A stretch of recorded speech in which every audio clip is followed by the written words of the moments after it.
Welcome to episode 190 of the Half Point Per Podcast. I think this might be the first ever Saturday podcast in our 3-4 year run of I the think Half Point Per Pod. I think it is. It's also the first time we've ever done a podcast where Patrick Mahomes has torn his ACL. Yep, that's true. We made it, I think, 10 seconds in before we got that off. So I just needed to get it out off my chest.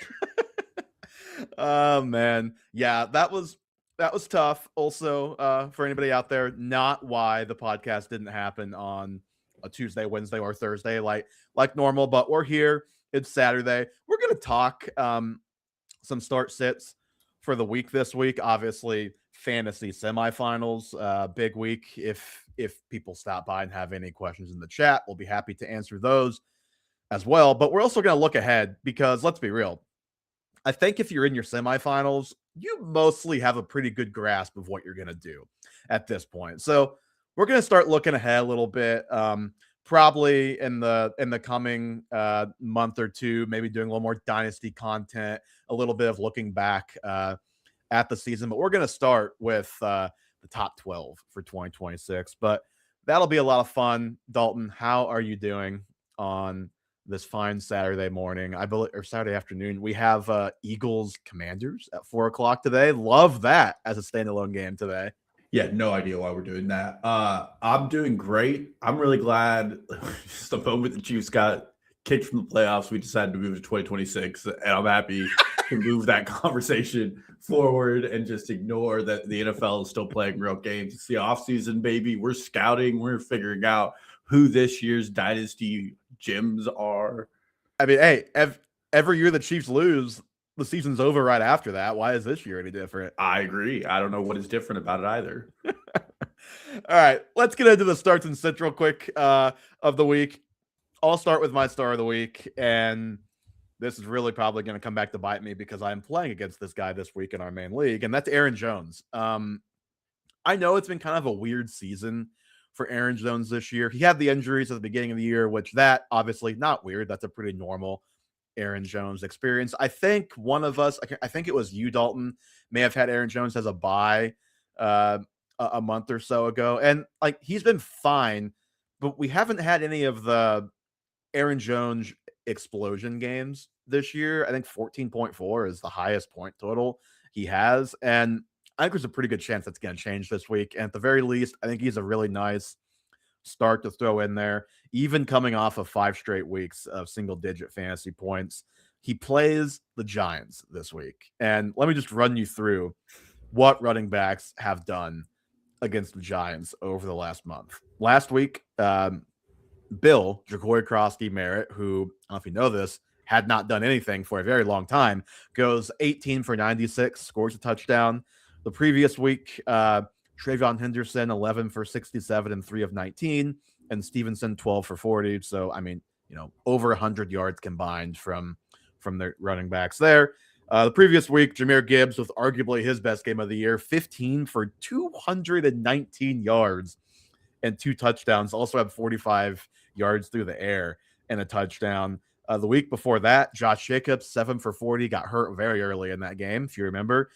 Emmanuel Wilson came in, goes 11 for 40 and 1 touchdown.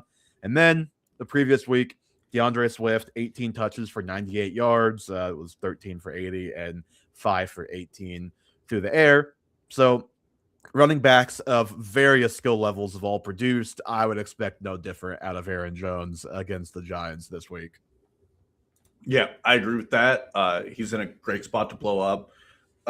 Only problem, this would be a typical Aaron Jones game where he's going to be in the medical pit 2 or 3 times and still score you 12.5 points in fantasy. Could easily happen. Or like the hamstring could go on the 3rd snap of the game and you're like, great.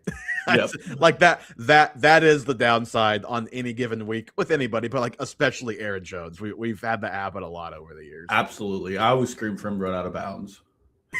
Yeah, it's like the Xavier Worthy. Just don't take the hit. Just get down. Yeah. Don't concuss yourself on the ground, but get down. My start of the week over here, I have Jacoby Brissett versus the Falcons. Looking for people who are trying to pivot off some QB injuries. Obviously, Jaden Daniels. Obviously, Patrick Mahomes. There's some guys out there, so there probably are some fantasy contenders who are playing the QB carousel. Falcons have allowed 6 straight top 12 quarterback performances over the last 6 weeks on the season. They're the third worst defense against quarterbacks. All in all, Jacoby Brissett, even last week against a really good and stern Houston defense, put up fantasy points. I don't expect that to change. Marvin Harrison Jr. is expected to play. And that could be a boost for him as well. I know he's dealing with the plantar fasciitis, but Yeah. I expect some positive momentum coming into this week with Jacoby Brissett. And it just looks like a great matchup. And he's been really a top 10 quarterback in every start he's played this season, which is a wild thing to do when looking back at this year. But Jacoby Brissett for sure this week against the Falcons. And then as an honorable mention, I did throw in DK Metcalf. He was also one of my playoff winners, but he tore up the defense last week. This week he plays the Lions defense that's still having quarterback problems. It allows the 8th most fantasy points to receivers at the X position. So I really like that start as well. Yeah, I'm pulling up Fantasy Pros to see.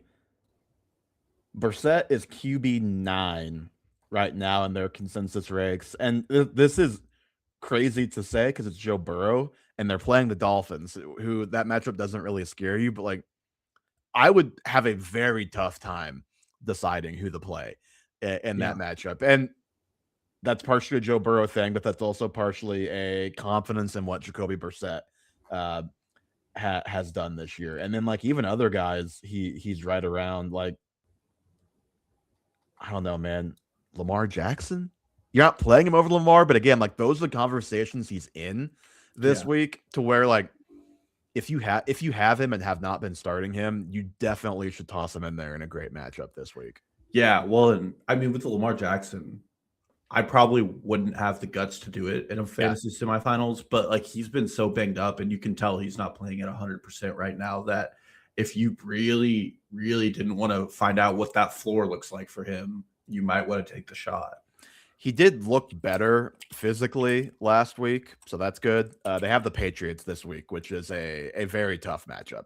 I agree with you. It would take a lot of guts to bench Lamar in your fantasy semis, but I just want to bring him up to say like, hey, Jacoby Brissett should probably be considered inside the top 5 or 6 quarterbacks because both of those guys are this week. I mean, like Bo Nix, QB 10, there's just no world, even coming off of one of his best games of his career, where I'm starting Bo Nix over Jacoby Brissett. So I like that one. My sit of the week, and speaking of that Miami Cincy game, I'm looking in Miami and I'm going with Jalen Waddle. Is that yours? I'm not surprised. I thought we might have crossover. I mean, Quinn Ewers made that one some low-hanging fruit there. Yeah, I mean that's all I wrote down here is I just put Quinn Ewers, even though it's the Bengals and like you expect a big game, it's just I'm not taking that risk and it's going to be ugly. And I don't think Quinn Ewers is better than Tua. I don't think Tua is good, which says a lot. You can just go look up Quinn Ewers highlights from the one game he played this year. The ball is not very accurate on all the clips, and yes, that's a small sample size in the NFL, obviously, but think back to Texas. The ball was not super accurate for his 4 years there either. So, yeah, just young quarterback, not sure it's a good quarterback. It's kind of funny. You know, you say the Bengals. Would it be a surprise if I told you the Bengals are allowing the 5th lowest points per game to wide receivers this year? Yeah, that would be a surprise. Tight ends and running backs go crazy, but receivers, they are very good defending receivers. I kind of blindly started Zay Flowers on Thanksgiving Day thinking, oh yeah, it's the Bengals.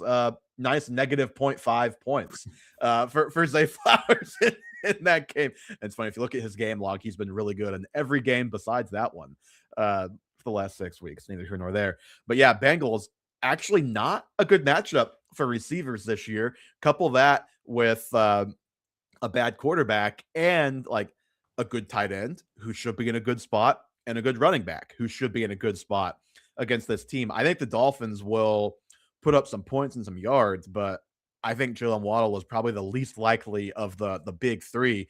If you want to throw Darren Waddle in the big three on this offense to have a good day this week. Darren Waddle, I love it. Let's just Darren Waddle. Yep, just combine him. Darren Waller. The Dolphins, even though I did say they're probably going to put up some points in yards, they do have the 7th lowest implied team total this week in the NFL. So even against the Bengals, Vegas is pretty worried about what this offense will look like. That's crazy. It's only 7th lowest. Just to look around the league, man. It's dark times. I don't know why we're even playing football anymore. Honorable mention I just threw on here. Don't get cute with it. He did have a good week last week, but Brian Thomas Jr. against the Broncos. Yeah. We're going to talk about that receiver room a lot this offseason, I feel like. Jacoby Myers now extended for 3 years there. Yeah, bad vibes. A lot of bad vibes in Brian Thomas Jr. Some of us got off that wagon earlier this season and feel a little better about it. But I really still like him as a player. Broncos are too good of a team defensively for him to really show up here. But at the same time, like if you're in your semis and you survived what Brian Thomas Jr. did to you this season, don't let him be the reason you lose. Chiefs need a guy get open on the outside. Just saying. A man can dream. Everyone's looking at Justin Jefferson for the Chiefs. Maybe the Jaguars don't want Brian Thomas Jr. anymore. I don't know. No, I'm sure they probably do on a rookie deal, but I'm not sure he's long for Jacksonville. He may not make it. I say probably. He may not make it to that extension. Okay. Are we ready to go on to 2026, Dalton? Looking at top 12s here. Let's go ahead and talk about it. You want to start at 1 or 12? Work our way down or up? Let's start at 12. Actually, let's start at 1. I like that better because I think at the bottom we might have more disagreement. Yeah, although I wonder at number 1 if we have the same guy. I think we actually might have disagreement right off the top, but let's see. Who's your number 1? I have Bijan Robinson here. Okay, so we actually do have a disagreement right off the top. I have Bijan too, though, so it's not like I'm crapping on Bijan here. I have Jahmyr Gibbs number 1, which I think it's funny. I think we've kind of flip-flopped our Gibbs Bijan opinion. Last year, I think at this time, not coming into the season, but at this time, you thought higher of Gibbs than Bijan, and I was flip-flopped. Now, I don't know, man. I think Gibbs might be the best running back in the NFL. I really think that might be true now. Yeah, and I have Jahmyr Gibbs at 3, but I have a guy who currently looks to be the best NFL running back right between them. So the reason I put Bijan here, and these are hard doing it this early in the season, but it looks Tyler Algier is a free agent. I don't know what's going to happen there, but for now, I'm just projecting Tyler Algier doesn't land back in the Falcons. There's a substantial amount of red zone work. I'm just going to say Chiefs for every free agent that gets brought up for the next There's a substantial amount of red zone work that could go up for Bijan Robinson, and he's already proven there's no reason he can't run the ball in the red zone. His touchdowns are the only thing that are keeping him out of being the overall 1 right now, other than like a few explosive Jonathan Taylor weeks. But among top 10 running backs, he has the second fewest total touchdowns, but he's still the 5th overall running back right now. I really like him. He's a do-it-everything player. We'll see where this Falcon offense goes over this offseason. They're going to have a lot of difficult decisions, and they don't have a first-round pick because they traded that for James Pierce Jr. But projecting Tyler Algier leaving, giving Bijan a bigger workload, and just projecting that to be a pretty crazy season for him. Yeah, and I mean, you alluded to the touchdowns, but just to give the raw numbers and just the breakdown between the two backs, Bijan has almost 1,200 rushing yards. That's not including receiving, just rushing yards, and 6 rushing touchdowns this year. Tyler Algier has 400 rushing yards and 8 rushing touchdowns. So it is like the true, like, Bijan gets you there, Algier punches it in. We've seen that way too many times this year. Maybe he's back, maybe he's not. I'm sure the Falcons will probably have somebody at running back too, because everybody does. Whether or not that guy is stealing touchdowns like Tyler Algier obviously remains to be seen and is probably fairly unlikely. So I'm with you. Again, I have him 2 overall. So splitting hairs. I think my 2 things that set Gibbs apart from Bijan to me is, number 1, what does this Falcons offense look like next year. I mean, Drake London will be there. Will Kyle Pitts be there? Chiefs? Kyle Pitts actually helpful. 3 touchdowns last week, Kyle Pitts. Wild. And probably most importantly, who's the starting quarterback? I think Penix at some point will be, but he also tore his ACL, right? I'm not getting that wrong. That was the injury. Again. And I was gonna say, and unlike Mahomes, it's a knee where he's already torn his ACL and he's had many knee problems before he even got to the NFL. So when's he back? What does he look like when he's back? What does this offense look like when he's back? And again, this offense has never been great with Bijan there, but if you're talking about 1 overall, I think that's something that could hinder him getting there. Is like, is this offense good enough to let Bijan really break out and produce as the number 1 overall player? Because he's always been good. I think right now he's a top 3 or 4 running back, and that's what he was last year. I think his rookie year he was top 10 ish, maybe as well. But like, he's never been, I don't think, a top 3 guy yet. And again, really splitting hairs, but I think part of that is Tyler Algier, and part of that is this offense. And then again, like, the other difference to me is I think a year ago, my opinion was different on this. I think Gibbs is the best running back in the NFL. He's my favorite guy to watch. I was gonna say non-Chiefs, but even right now, he's my favorite guy to watch, period, in the NFL. He is just so explosive. It is so reminiscent of Jamal Charles watching him. And it's like, and again, as a Chiefs fan, I do not say that lightly. He can take any touch to the house. I talked about that Giants stat line he had earlier. Go back and watch that touchdown he had, the first play of overtime.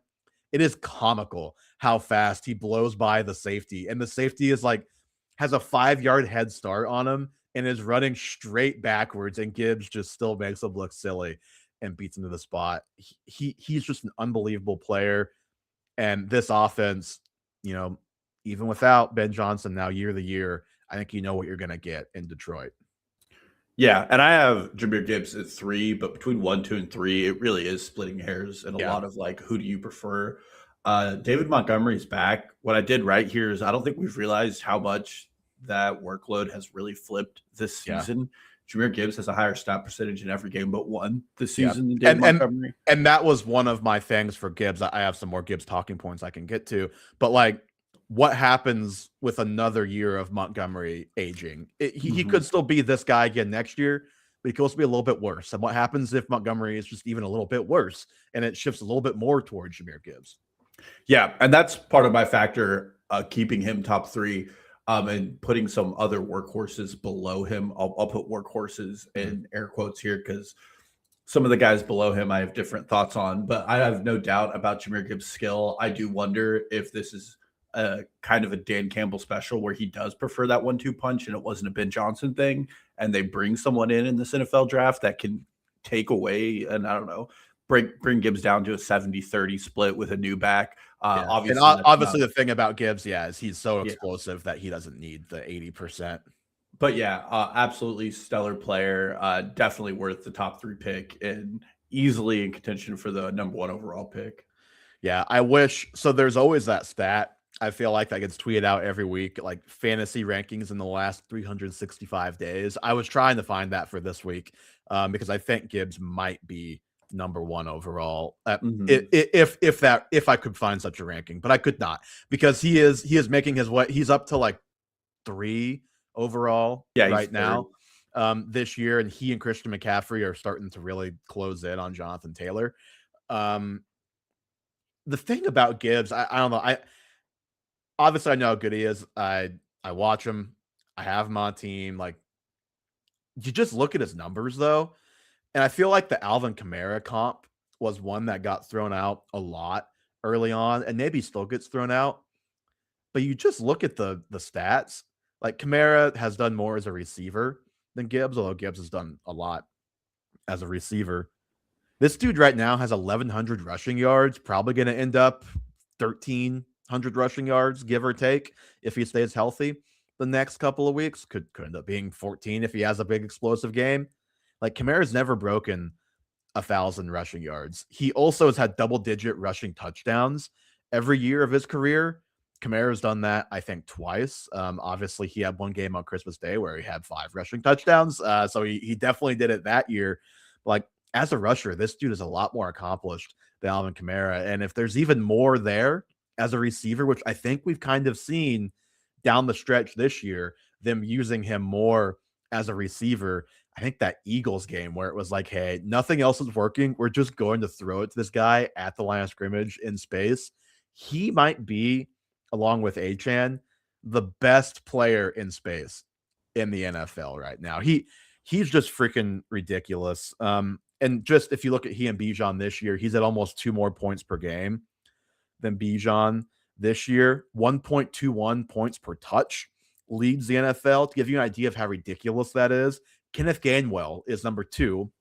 Obviously, way fewer touches, so a lot easier to be efficient, but still impressive for Gainwell at 1.12. He's almost a whole tenth of a point better. And then it's RJ Harvey and Devon Acham, 1.09. Jonathan Taylor, 1.03. So just by far the most efficient running back in the NFL. And that's kind of been the Jahmyr Gibbs story ever since he's been in the league. Yeah, absolutely. He's just a stellar player. I have him down at 3, and you have Jahmyr, Bijan, 1 and 2. Yep. I'm assuming your 3 is my 2, which Jonathan Taylor. Yeah, I do. Yeah. I have JT. Real quick before we move on, did get a question in the chat. Full PPR, pick 1 wide receiver, 1 flex. So I think we need to pick 2 players total out of this.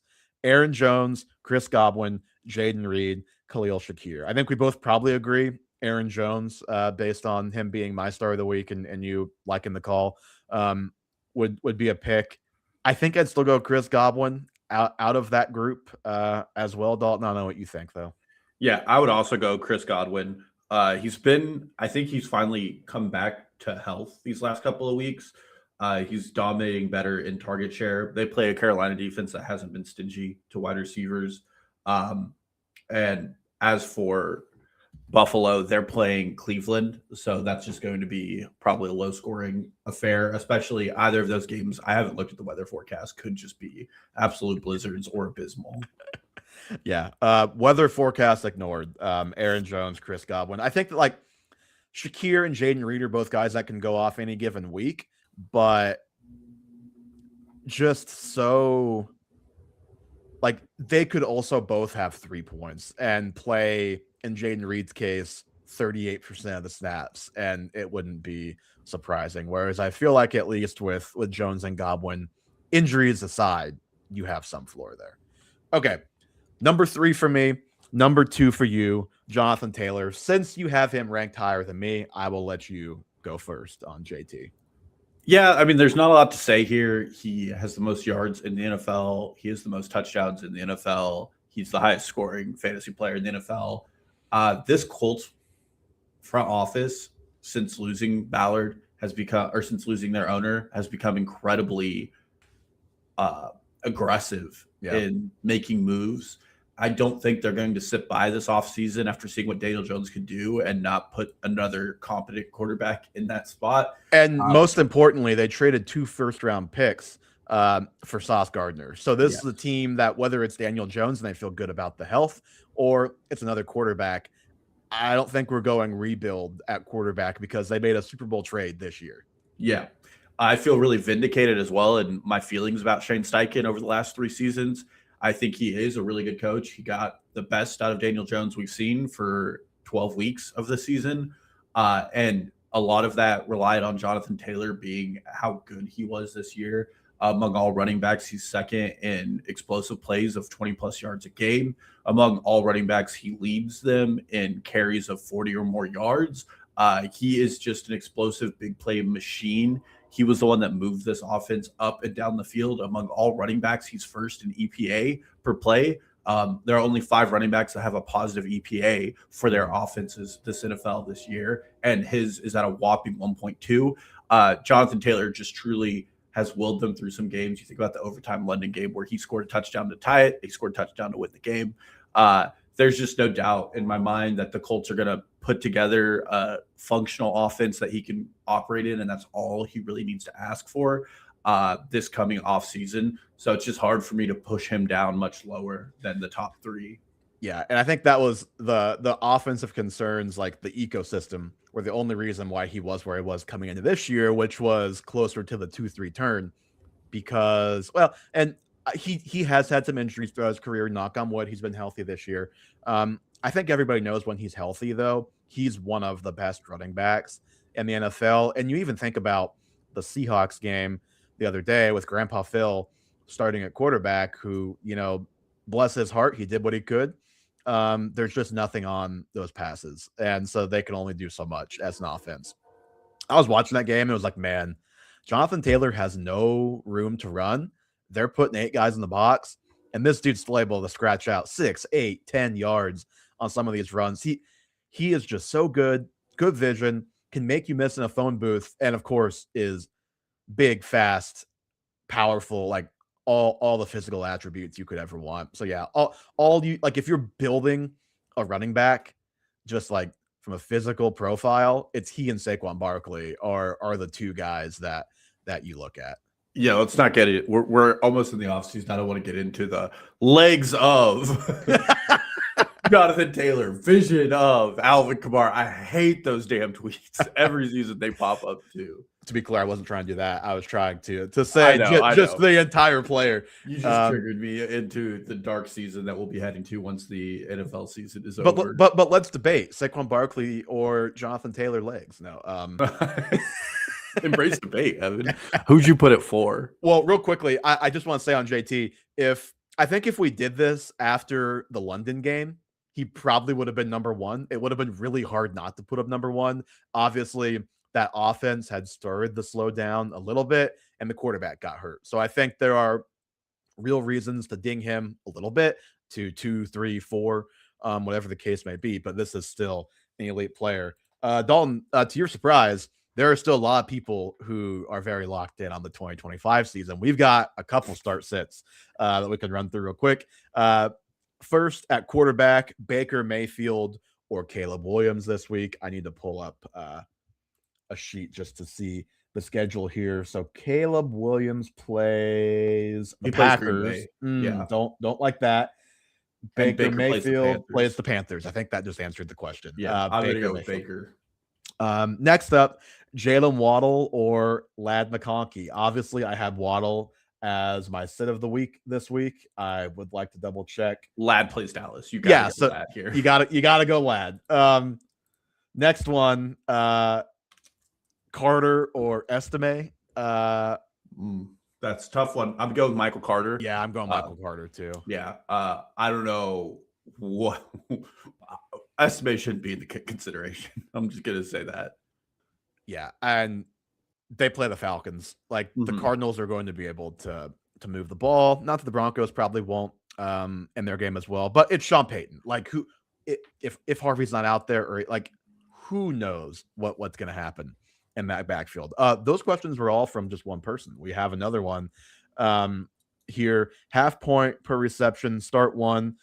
Wendell Robinson, Ladd McConkey, or Jacoby Myers. Let's see. Okay, who do the Giants play and who do the Jaguars play?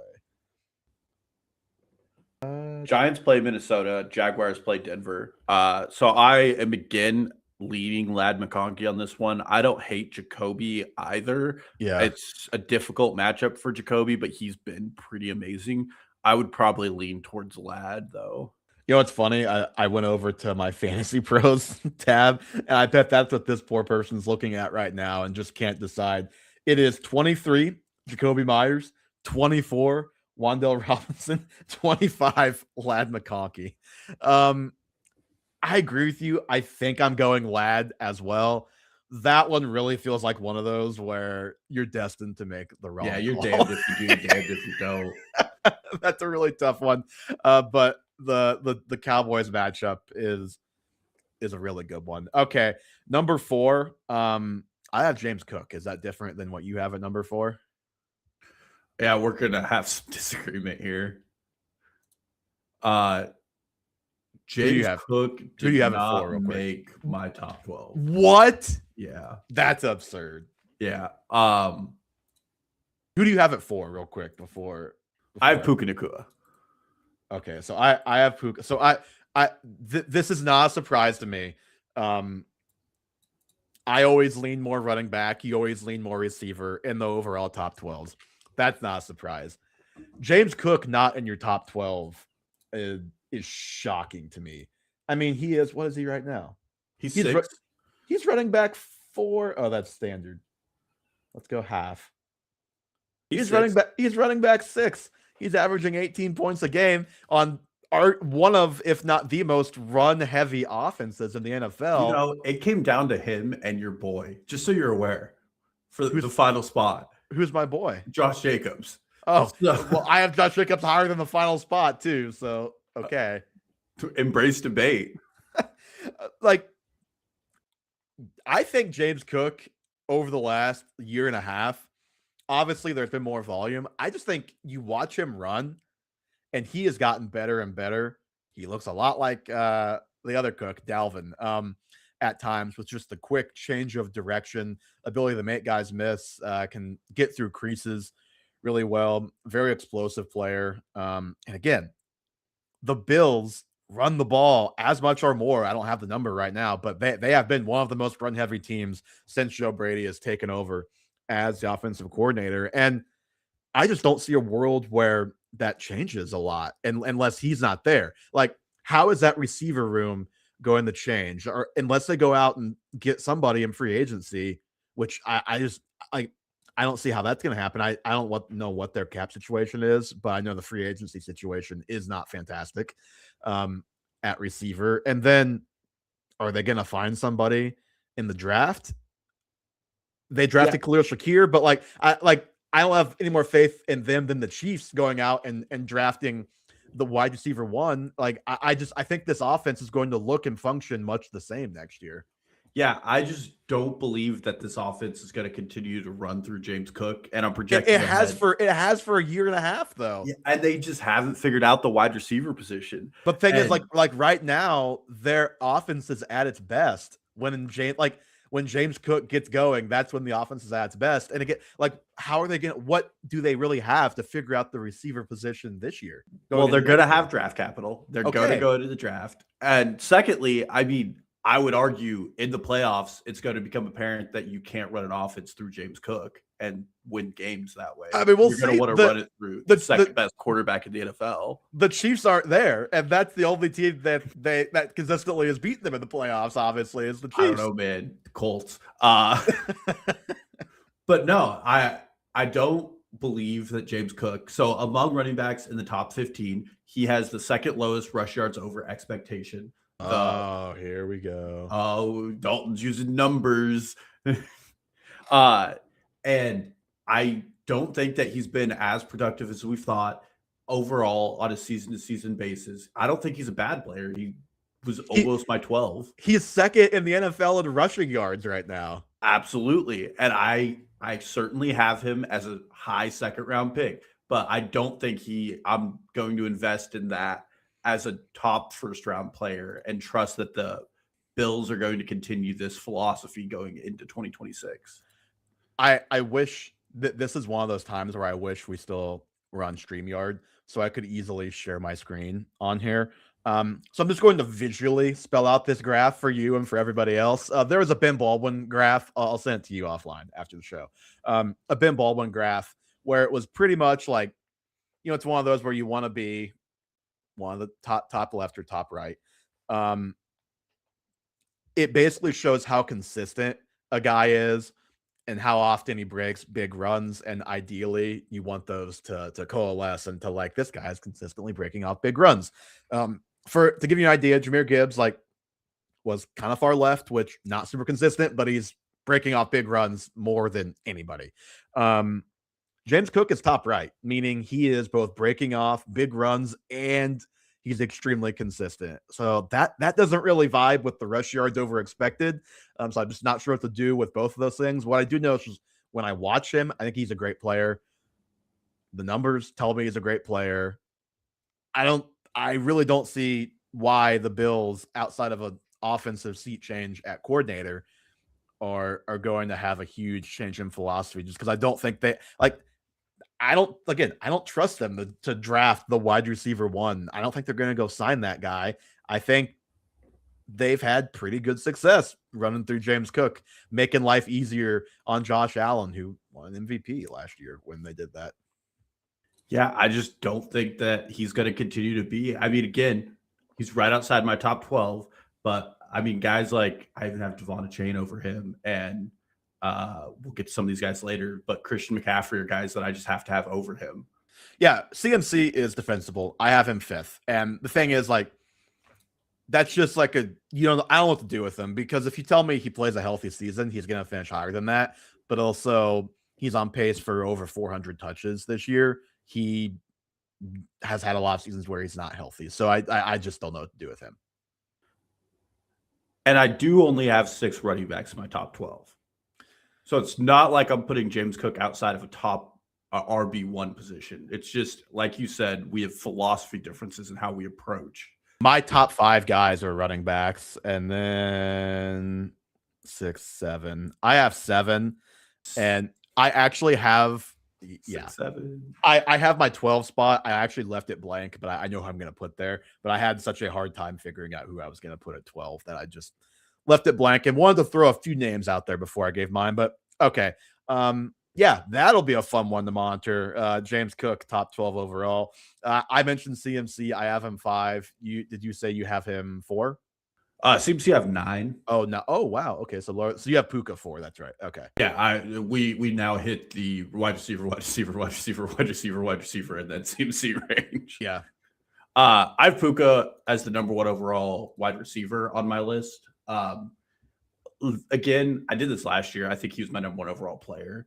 It's so incredibly difficult with Puka because if he had a complete season ever, he would legitimately be the wide receiver 1. He would be pacing to be ahead of Jackson Smith-Njigba on a per game basis, despite missing a game and only playing 50% of the snaps in another game. He only has 22 less points than Jackson Smith-Njigba right now.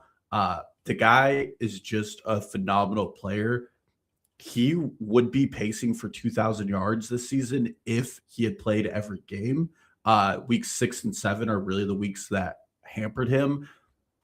The concern I had putting him here, and I just swallowed my pride on it. I'll wait till the offseason to make a real assessment on this. It's quarterback. Yeah, I just don't know if Matthew Stafford, he just went off for 30 fantasy points this week. Yeah. I just don't know if that is something I can trust to continue. Yeah, I mean, he's nailed to the ground. He's old, can't move at all. Still a fantastic thrower of the football. What's he look like next year? Is he back next year? If they win the Super Bowl, does he retire? Like there are a lot of unknowns at quarterback for sure. So I will admit, like this one out of all of my rankings is probably the most subject to change. But I will give Puka his flowers every offseason before I have to actually make these ranks final. And that's what I'm doing here. Yeah. And I mean, we obviously, like everybody else, we lowered Puka before the season when there was all that stuff going on with Stafford. Stafford's obviously fine. It all ended up fine. I think probably we all lowered him too much, even if Stafford wasn't there, though. I think Puka's proven to be good enough. And most importantly, he plays in a good enough system to where I think he's going to be probably a top 12 player almost no matter what. Although with that said, I would have said the same about Justin Jefferson a year ago. So who's to really say on that? Real quickly before I get too much more into Puka, Cortland Sutton or Mike Evans question in the chat. I mean, Mike Evans plays Carolina this week. I've seen that song and dance. Mike Evans winning you a fantasy matchup in the semis or finals against Carolina. I think I'm just riding that one. Yeah, I'm just going Mike Evans as well.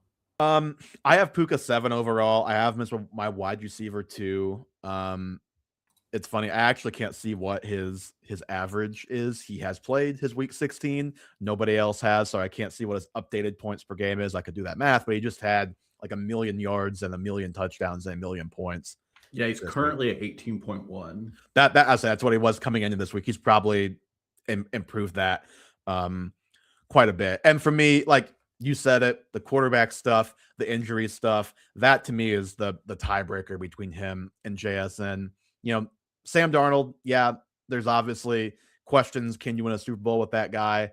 But I think there's a solid enough floor in Seattle, and JSN is just an unbelievable player as well.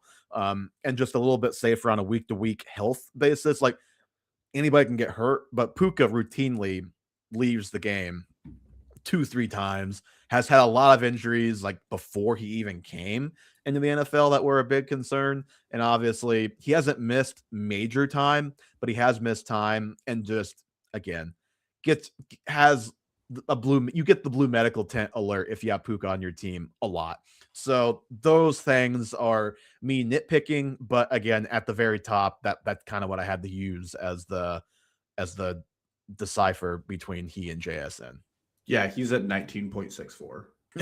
I did quick math. That was my 4. Your 4 was James Cook. My 5 is Jamar Chase. Yeah. Okay. Real quick, another question in the chat: Emeka Egbuka or Omarion Hampton this week? Boy, I would not feel good about either of those guys this Yeah, week. I would go Hampton against Dallas, although Dallas has been better since they added Quentin Williams. Yeah. I'm not saying Abuka's a bad player or anything else, but he's not been the same player he was to start this season. And that makes him way more difficult to trust in the playoffs right now. He did have probably his best game in a little bit, just yardage wise, the other day. So I think we've made this argument that Godwin and Evans both there, kind of push him back in the slot, put him in his proper role. I think he might actually have a better floor than Hampton just because of that. And like, Hampton still is playing less than Kamani Vidal right now. Is that going to keep being a thing, or is Hampton going to just all of a sudden play 70% of the snaps one of these weeks? But I think I'm with you. Hampton, I think I would take that ceiling this week, but it kind of depends on what you need. Josh Jacobs or Travis Etienne, PPR. Is Josh Jacobs going to play this week?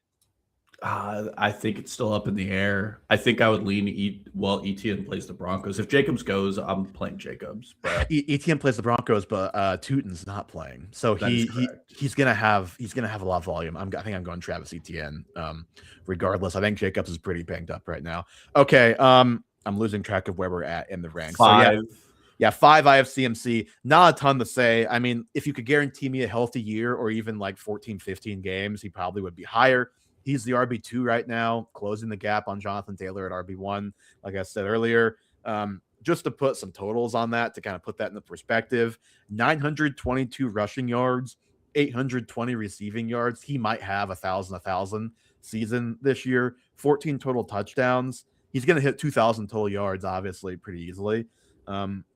If he stays healthy, he's also going to hit 100 receptions, 300 rushes. So he's going to be, by my math, over 400 total touches. And I am just a little bit nervous about what that looks like next year. But you can't put him much lower than 5, 6, 7, 8, 9. Like he's got to be, I think, in the top. Like you have him 9. I think that's the lowest I would have thought about him. Yeah, I have him 9. Just because unlike a lot of the other players we're ranking, like some of these players we're going to split hairs on their situation. The hair splitting I'm doing with CMC is we are approaching a time where I don't believe this is something he can continue to do.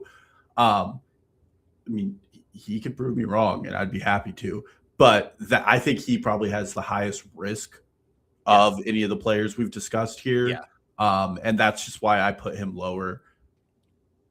Yeah, he I think is the one guy in my top 12 that you're probably going to win or lose your league with that pick. There's not much in between, which was a really scary thing to do. How comfortable you feel might honestly depend on just how the rest of the landscape, like second, third, and fourth round, like how some of those rankings are shaking out. Do I feel pretty safe about some of those guys there, some of those values? So a long way to go, obviously, there. So we done your 5? No, it's Jamar Chase. Jamar Chase. Okay, I have Chase 8. Okay. I mean, this is ho hum, but Jamar Chase, in my opinion, is still the first or second best wide receiver in the NFL on a down to down basis. I don't know what the Bengals are going to do this offseason. As long as Joe Burrow doesn't retire, this will stay where it is. But there's just such a raw level of skill with him as a player and such a big playability. I mean, he's wide receiver 5 and has played with 3 different quarterbacks this season. He's still putting up 15 points per game. He missed 1 game this year. I still just think he's one of the most explosive and dynamic players. So right underneath him, I have Jason. But I feel more strongly about the Bengals offensive situation next year than I do about the Seattle Seahawks. And I do think that Jamar Chase is a better player than Jackson Smith-Njigba all around. They're like, we can split hairs about some of the in-game metrics and how they play, but it's just hard for me to put him much lower because he does have that, like, one of the rare players who could triple crown you a season. And to do that, I just have to put him higher.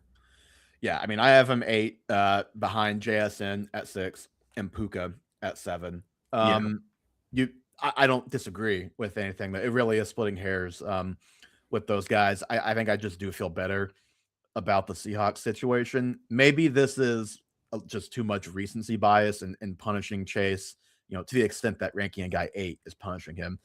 Punishing Chase for the season he had this year and not looking forward to what I think he's going to do next year.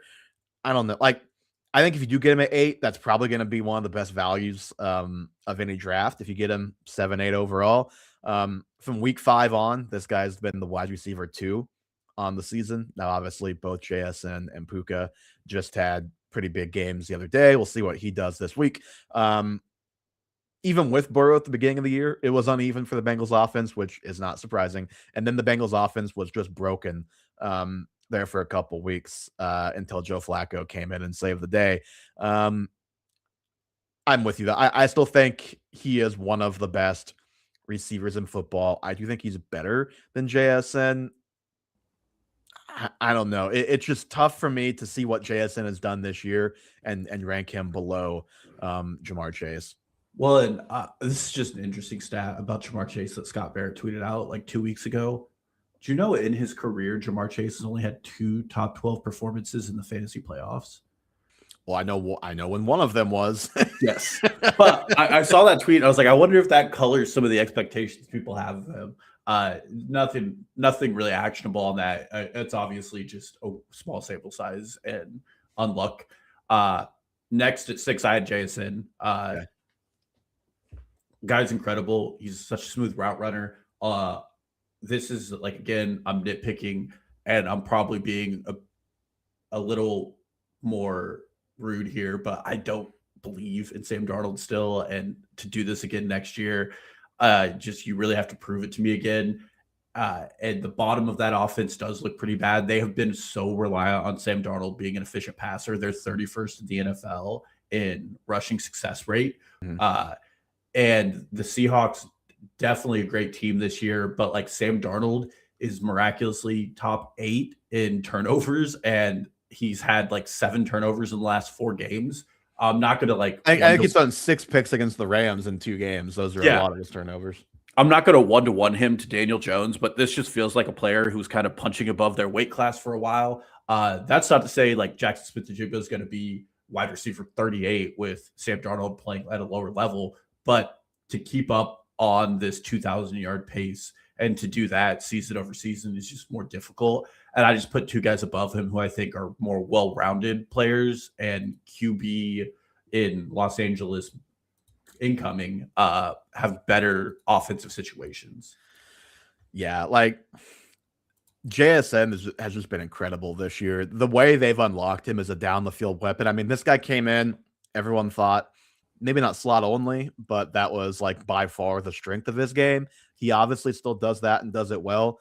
The amount of times I've seen them get him open on like slot fades or slot vertical routes, it's just absurd. He wins at every level. Just a great player. Fun watch. I am at 6 overall, number 2 at receiver. So we're in line there. I have Puka 7, Jamar Chase 8. So I've given my top 8. real quickly, we have a hilarious question here.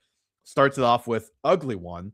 Brees Hall or Tony Pollard PPR. With that said, I think it's like probably pretty clearly Brees Hall. But I just have to laugh at starting it off with Yeah, ugly one because it does but feel like, bad.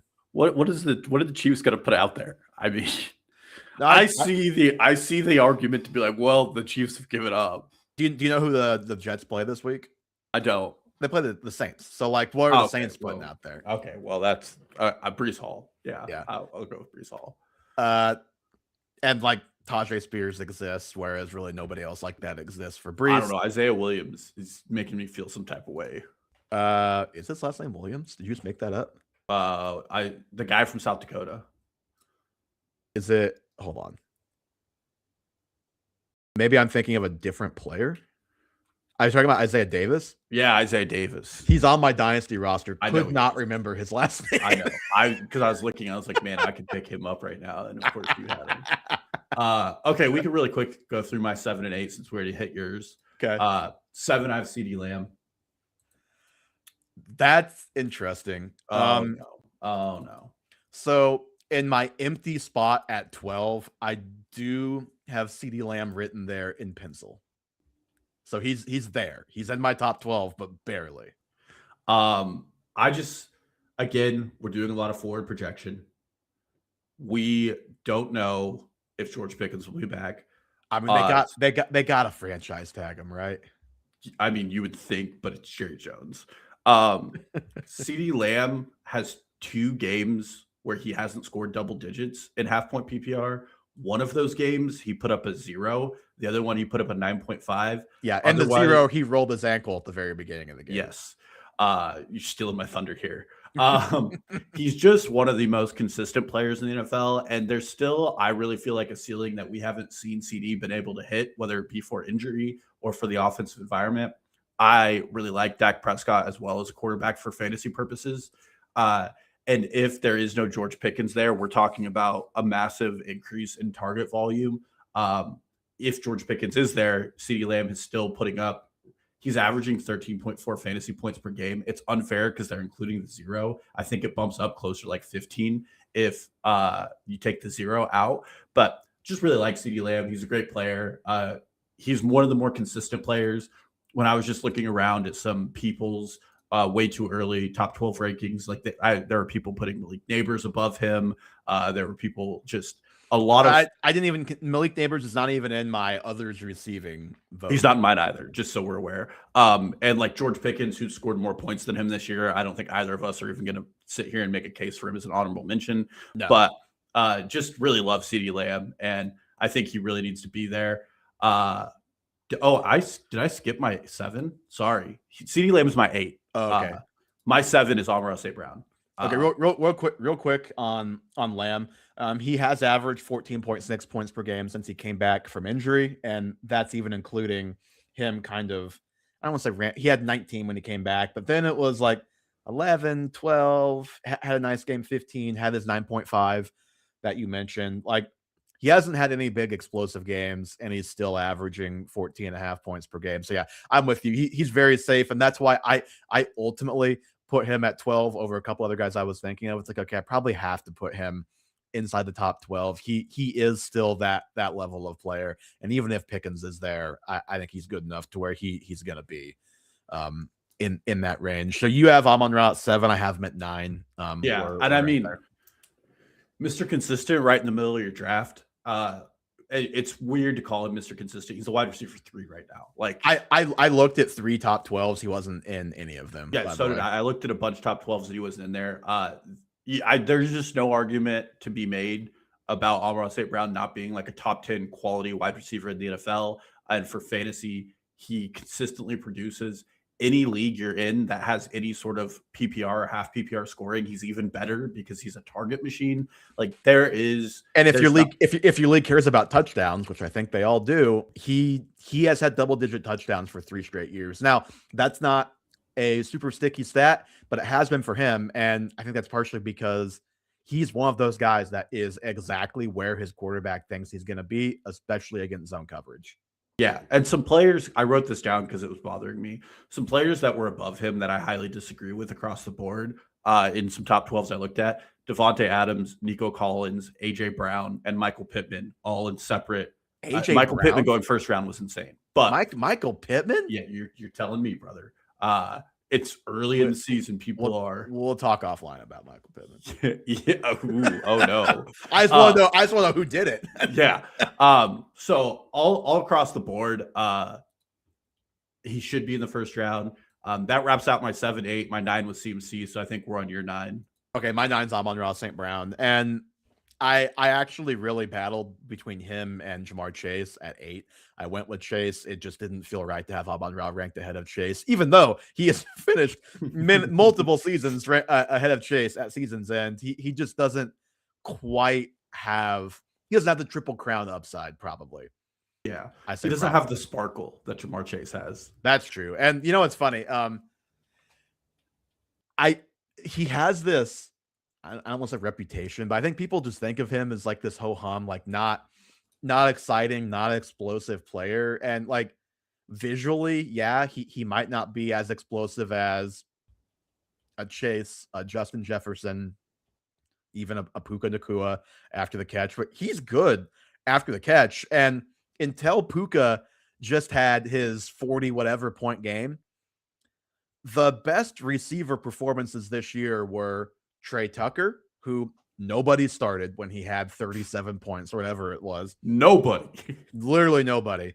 And then Amon-Ra St. Brown had a 34.7 and a 34.9. Those were the second and third highest scoring receiver games until Puka bumped up to number 1. So now third and fourth. So he has 2 of the 3 highest scoring fantasy receiver games where you're actually playing that receiver. Yeah. And people just don't think of him as having that ceiling, but I mean, he does. And he's been, like you said, a top 3 receiver. Now this is probably going to be 3 straight years where he's hit that benchmark. And at some point, like, you don't have to rank him as top 3. I don't think either of us do, but you can't leave him out of the top 12. Like, leaving him out of the top 12 is just patently ridiculous until we see it happen at this point.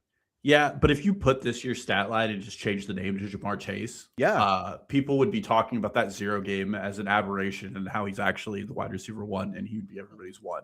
Well, I mean, that's just like the level of absurdity with Amon-Ra. And just like CeeDee Lamb, he got hurt right away, and that was the Thanksgiving game. He got hurt even earlier than Lamb did in his game. It was like the first drive of the game. Yep. I'd barely gotten to my parents' house for Thanksgiving, and he was already hurt.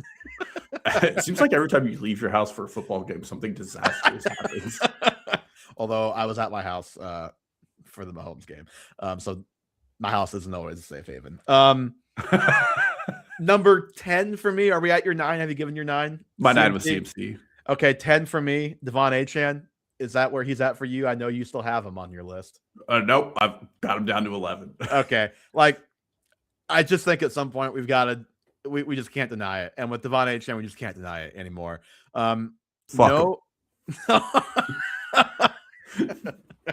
Okay. No running back in the NFL had 1,100 rushing yards, 60 or more receptions, and 450 or more receiving yards through their first 14 games since Christian McCaffrey in 2019. Now, this year, 3 guys have done it.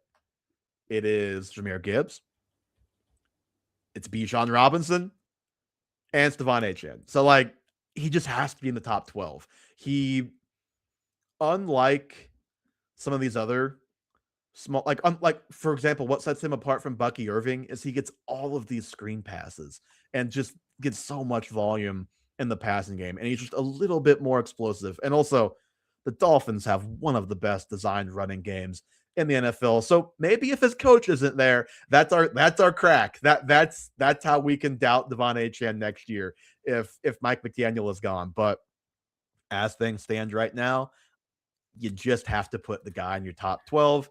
Hat tip, kind of like Derrick Henry. You know what, sir? At this point, you've earned it. It's like you saw the gleam in my eyes about the coaching staff comment. Let's see how you operate when you're not in a Mickey Mouse screen game offense, Devon. No, obviously he's been. You can't call it Mickey Mouse and then say, "I want that in Kansas City." I can say whatever I want to say. Obviously, he's a very talented player. He is incredibly explosive. Two concerns I have here, and two concerns that I will probably Classic rank him 11, and we're leading off with the concerns. That I'll beat the dead horse with. I should have put James Cook here. I argued myself with it. But the two things I'll say, like what is going on at quarterback there, what is going on at coaching there, whatever happens there is going to be very indicative. And I mean that in a way that like even you can be a really talented player, look at Breece Hall, and have a really, really bad season if those things don't come together at the running back position. And Devon Achane has been one of the most consistent weapons in their offense. I think any coaching staff would be stupid not to use him in an effective way. But there are a lot of stupid coaches out there. He will always be a top 24 pick for me going forward until he gets hurt or something. Super explosive. We talked about this in the offseason. He is second in the NFL in targets among the running back position again. We didn't think he could do that. He did it again. So he's obviously one of the premier dual threats. You talked about Alvin Kamara with Jahmyr Gibbs. I actually think it's a closer comp for Devon Achane than it is for Jahmyr Gibbs. Yeah, I think he probably doesn't have quite the contact balance, but he's also just more explosive. He's slippery. Kamara. Yeah. So that was your 10. My 10 here might raise some hackles. I don't know if you had him in yours, but I actually did go with Rashee Rice, and I didn't come into this expecting to put Rashee Rice in my top 10. No shot. Since shot. He might not even be in my second round. That's insane. And I have him on my I traded for him from you. Since returning from injury, he is the 5th highest scoring wide receiver in points per game. Yeah. He's averaging 15.5 points per game. I am going to project forward a few things here. Mahomes comes back fully healthy. He just tore his ACL a week ago. That's a big. If anybody can do it, Mahomes can. That's true, but like he also could miss a month. Probably won't. And if he does, again, like I said, we're going to project some things here. I'm so ready for Jameis Winston, Kansas City. And you want to talk about to the moon? That's to the moon with Rashee Rice. With Rashee Rice, who never runs anything past 5 yards past the line of scrimmage, I'm sure that's where Jameis Winston will be remember looking. The Chargers game a year ago? He ran a fade and he scored a touchdown. I thought you were going to say he ran a deep route and got his knee blown out on that play. No, let's not bring up things like that. But since returning from suspension/injury, Rashee Rice is 6th in the NFL in targets on a per game basis. He is 1st in wide receivers in yards after contact, which I'm going to be honest, that one is a bit of a cherry picking stat because most wide receivers shouldn't have to get yards after getting contact. That one just makes me more mad than happy, actually. Yes. Yeah. I do strongly believe that Rashee Rice actually has more to his game, and that's part of this projection here. I think I think so too, but can we just do it, Chiefs? Like what are we doing here? I know like the O-line has fallen apart the last again, and I'm projecting Matt Nagy not coming back here. There's a lot of projection in this one, and like this likely won't be a thing in 3 months when nothing changes. Hey Titans. Matt Nagy, very smart guy. Did you see that one season with Trubisky? Super Bowl champion, offensive coordinator. But even all those things independent, like he's been a very productive scoring player since his return. Yeah. This is an offense that I think Worthy makes some steps forward. They let him run big boy routes, which they just don't do half the time, inside crossers maybe. And the offense levels up in the run game. I really do think the screen game for Rashee Rice becomes like 10 times more valuable if you have an effective running back for those RPO plays that you said to run. Or just don't run RPOs. Just no more RPOs. No more.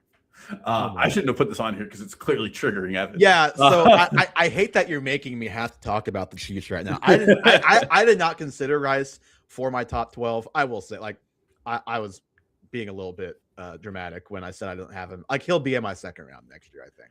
Well, and he was in some top 12s I looked at as well. Yeah, I know. There are people who are doing that.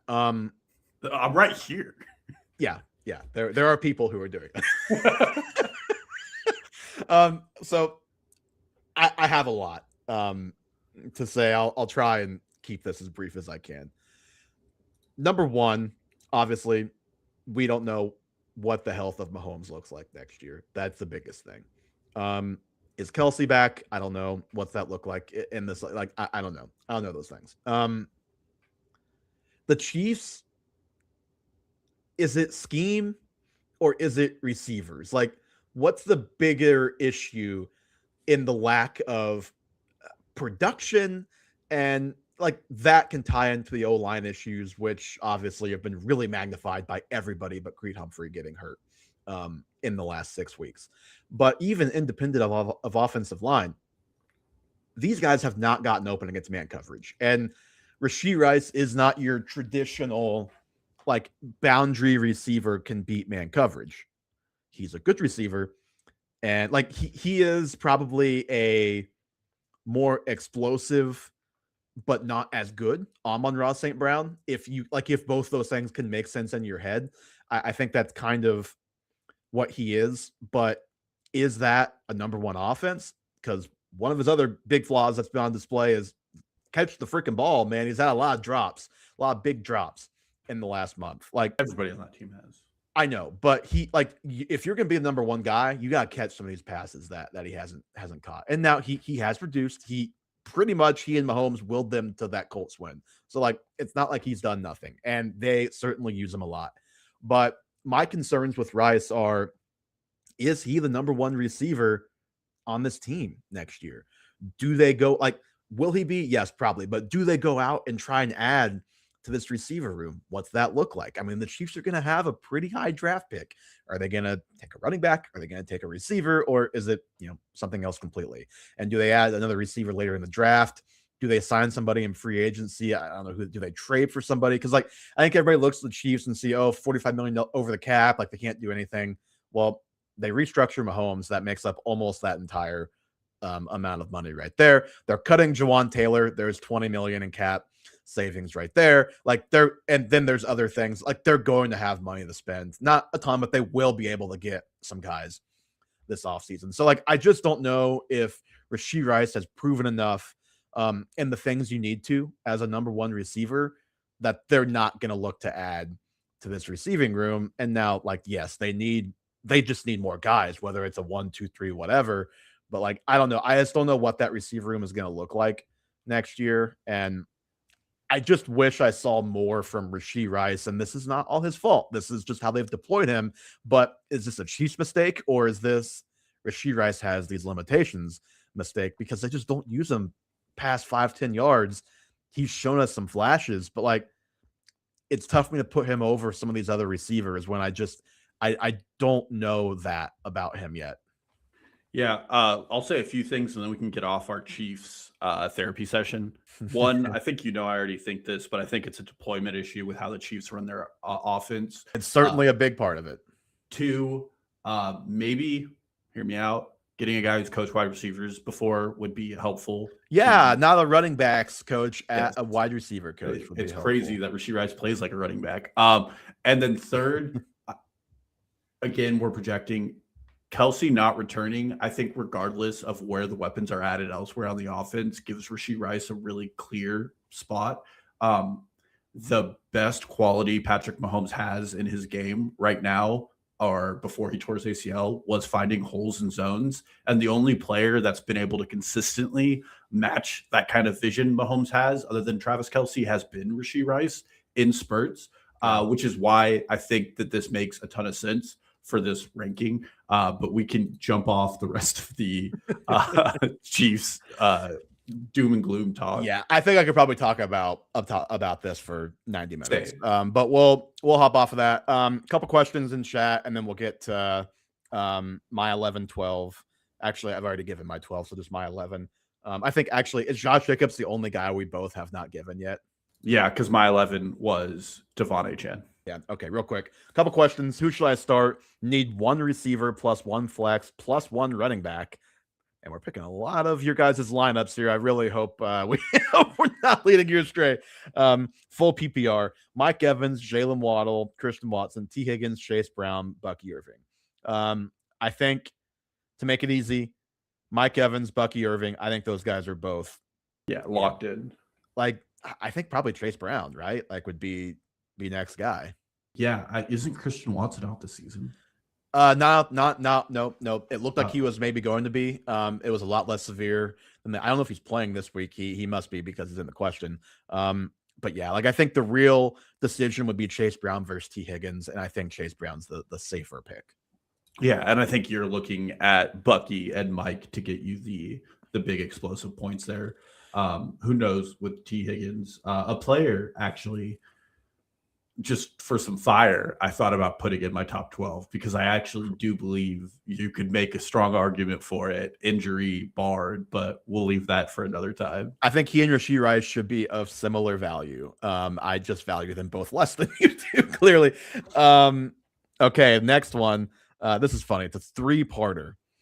First, looking at defenses here, Dalton. Vikings or Chiefs for most points? Not Chiefs. I know it's the Titans, and I'm actually, it's funny. I have this exact decision in a league, and I'm going to go with the Vikings because, like, they play the Giants. It's at New York. Like, maybe the defense doesn't travel as well as if it were in Minnesota, but the Chiefs are going to be without a lot of guys, including Trent McDuffie, and I think probably Chris Jones. I don't know if Nick Bolton's playing. I don't think Leo Chanel's playing. Leo Chanel's not playing. Drew Tranquil's not playing. The Chiefs are going to be down like 6 starters. I know it's the Titans, but Derek Nondi's not playing. Like, the Chiefs are going to have somebody with the green dot that I couldn't tell you his name, and I'm a diehard Chiefs fan. I think it's Jeffrey Bassa, rookie. But good. Yeah. So we're not giving it to Cochran, which is what I was worried about. Well, I would never say never. That guy. What I'll say is Brian Flores is actually really good about ruining rookies' days with the way he plays defense. So Minnesota all the way. I'm going to read this one exactly how it's written because it's funny. Number 2 is a quarterback question.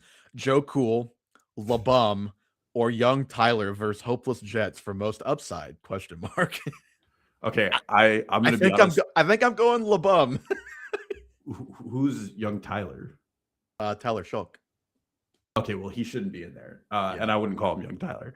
I would go with Joe Burrow here, but I would not go with LeBum. I think Joe Burrow is the better one, although Joe Burrow has had some insane turnovers his first 2 weeks. Yeah, he just threw for like 5 yards last week. I'm going LeBum. Rushing floor for him, I think probably even in a tough matchup. That's who I'm going with. Third one, pick 2 of RJ, so I'm assuming Harvey, Rico Dowdle, Michael Carter, Emmanuel Wilson if Josh Jacobs is out. Is it crazy that Emmanuel Wilson is the first one I'm picking if Josh Jacobs is out? The Rico Dowdle thing really just hasn't been there strongly the last month. Do you have any strong opinions for that second spot?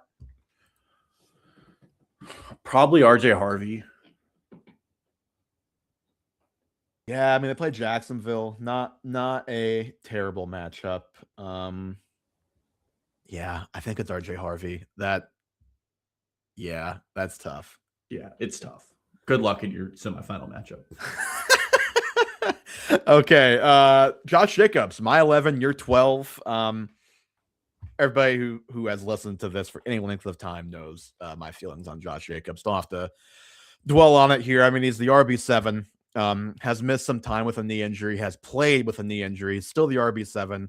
He has scored over the last 2 years 28 touchdowns since he's been in Green Bay on the ground, 2 more as a receiver. They really, really, really go to him inside the 5. I don't see why any of that is changing next season. And I know a lot was made about his 4-year deal. Oh, it's really a 2-year deal. You look at it, are they going to choose a $6 million dead cap hit or Josh Jacobs for next year? I think it's going to be Josh Jacobs for next year. So I think we're getting 1 more year in Green Bay for Josh Jacobs, which is why he's at 11 for me.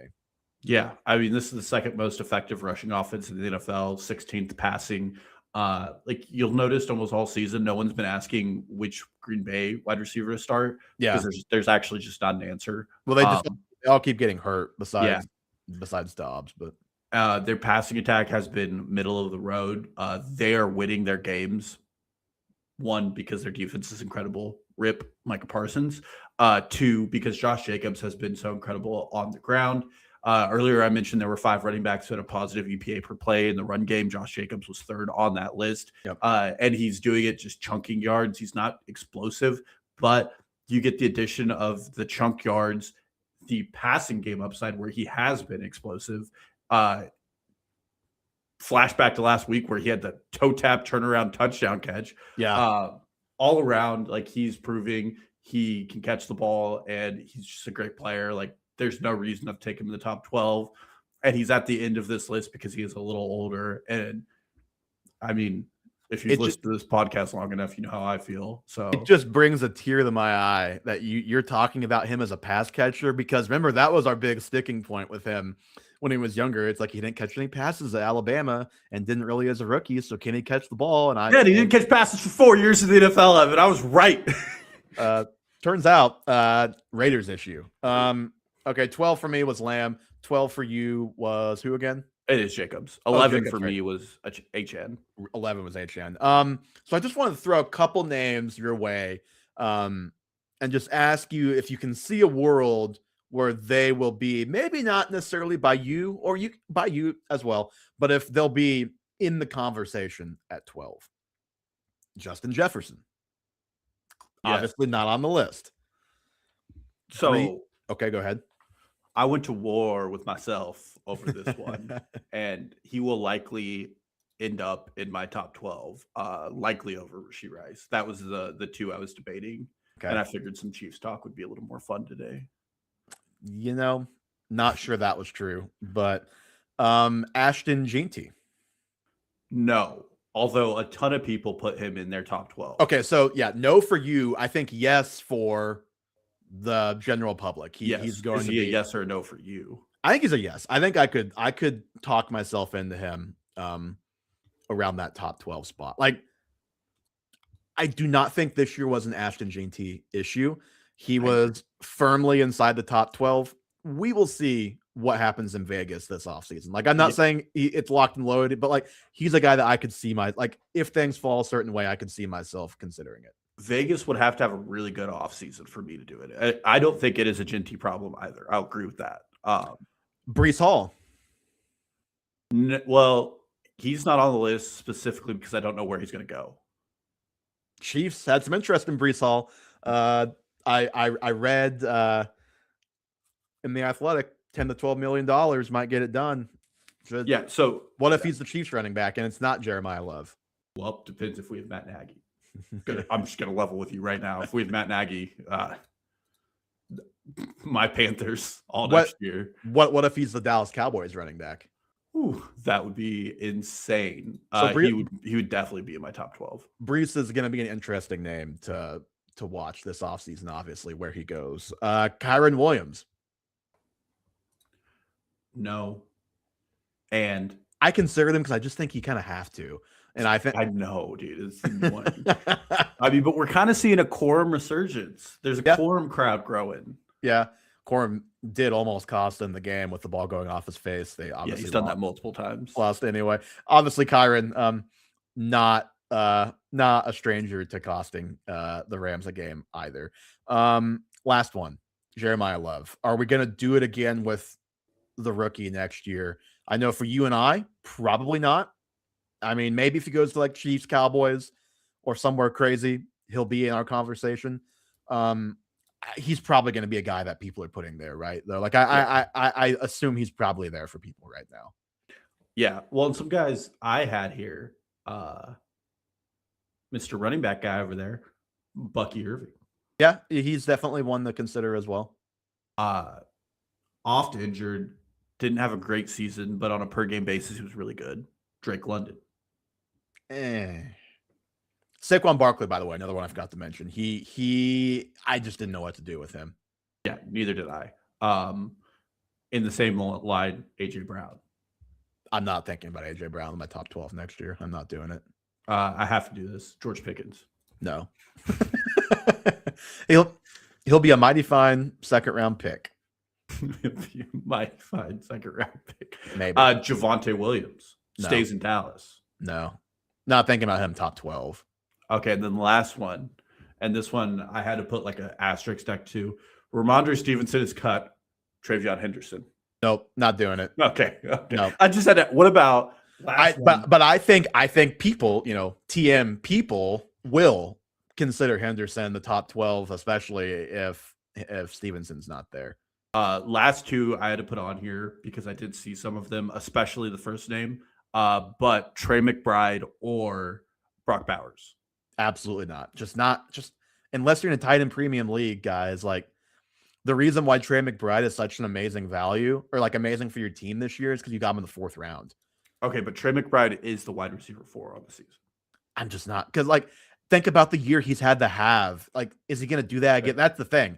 Like, yes, there probably will be a tight end in any given year who does that, but it's so hard to do that back-to-back years. Tight end also is just such, like, talk about injuries. Tight ends are guys that get hurt a lot because they are put, like, they're receivers that also have to block defensive linemen sometimes. Like, they are in very vulnerable positions. They're catching the ball over the middle of the field with the big linebackers hitting them a lot. Like, would you take Trey McBride in the 2nd round? I would think about him maybe at the 2-3 turn. Okay. Maybe. He's obviously won't be in mine either. I don't ever advise taking a tight end round 1. Real quickly, and then we'll get out of here. We do have one final question in the chat. Audric Estime, Michael Carter, I'm assuming Dalton Schultz or Khalil Shakir for 2nd flex PPR. Michael Carter. I was going to say, I think it's got to be Michael Carter. Yeah.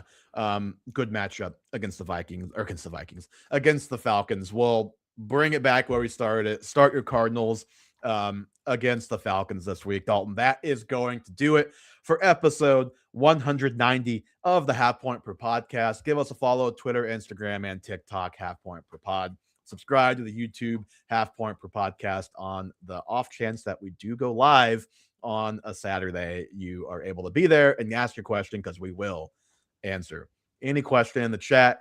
Not sure there's going to be a podcast next week. The Christmas holidays, my travel plans make that a little bit tough. So this might be it for us for the regular season.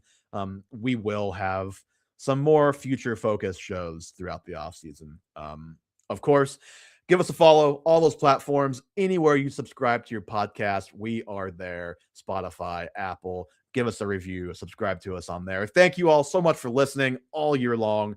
We truly appreciate it. And we'll talk to you again